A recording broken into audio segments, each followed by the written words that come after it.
I'm in a 2015 Subaru Legacy, and today I'm going to show you how to turn on and off your heated seats. So with the vehicle on, these are your heated seat buttons, one here and one for the passenger.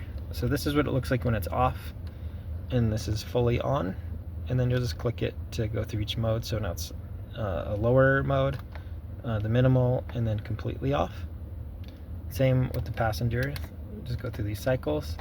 If these aren't working for some reason, the first thing I would check are all your fuses. Sometimes like a fuse burnt out, might need replaced for these to work properly. Also, you might have something loose, like say connection underneath the seat, so you might need to check underneath the seats, make sure everything's attached properly. Reconnect all of those as needed. Sometimes even like spills and things might short out something within the seat itself, so hopefully that's not the case. Also, potentially might need to check behind the plastic, make sure there's no loose wires or anything like that that might make these buttons not activate. But otherwise, I hope this was helpful, and hope you have a wonderful day.